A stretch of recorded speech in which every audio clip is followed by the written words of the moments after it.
Welcome to another Candy Compass candy exploration. Today I'm doing a bit of a follow-up on my first candy, which was RJ's Raspberry Choc Log. Today I'll be doing RJ's Licorice Choc Log. Normally I take a bite ahead of time to try out the candy so I have a little bit of something to talk about, but this time, since I already tried it once, I thought I'd try it in real time here with all of you. Right off the bat, I'm going to say I'm not excited. I wasn't a big fan of the last Choc Log that I had. I didn't really understand why. I didn't understand who. And I wasn't very happy. That being said, I have very low hopes. I'm not a big fan of black licorice, really of real licorice. It's an acquired taste that I'm still working to acquire, and I haven't quite found my sweet spot for it yet. And so to add a taste that I don't like to a concept that scares me in a foreign country during a global pandemic really just doesn't really seem to bode too well, but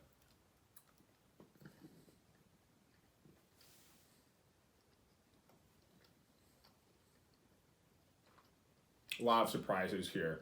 Okay, I'm not gonna lie, that was my first bite, and I was expecting it to be way worse. But actually, the chocolate softens that anise flavor of the licorice a bit.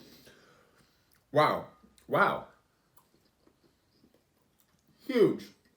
It almost becomes kind of a coffee thing. Much better. Would it be at the top of my list? No. Would it be towards the bottom of my list? Yes. That being said, not as bad as I was expecting. I'm still not a big fan of the concept. I'm still not a big fan of black licorice. But this is better. This is much better. I have them cut in half here because I was expecting to just be crying and having to show something. But really, this is... Wow.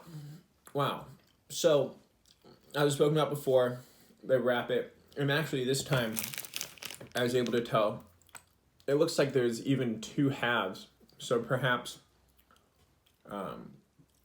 they have the two halves that then they get stuck together and then spun around. Again, I don't want to eat another one of these. I won't. But this is blowing me away right now. This is really surprising. Again, the same criticisms exist in the last one. The licorice is too soft for my liking. It's too soft. I think the black licorice, though, is a better choice. There's something about that really sweetness of the raspberry licorice that just didn't really sit well with me. Normally when you can mix fruit and chocolate, it's great. You know, chocolate dipped strawberries, chocolate covered gummy bears, that kind of flavoring normally works, but there's something about the hard, thick chocolate in the middle of that raspberry log that just didn't quite work. But this is a bit more sincere, I think. It's not as gimmicky. It's not here's something you like and here's something like we smash them together. It's hey, here's this black licorice, which is, you know, something that's a bit of an acquired taste, with chocolate, which sweetens it a bit. And I think this works much better. I'm so surprised. I'm so surprised. I was expecting this to be my very last RJ's review. They have a couple other products, and I was just afraid of. But, well, I'm not going to get a log ever again because it's too much for me. Look at all this. It's just too much for me. I'll have to give RJ's another go. So, RJ's Licorice Choc Logs. Better than awful. They're better than awful.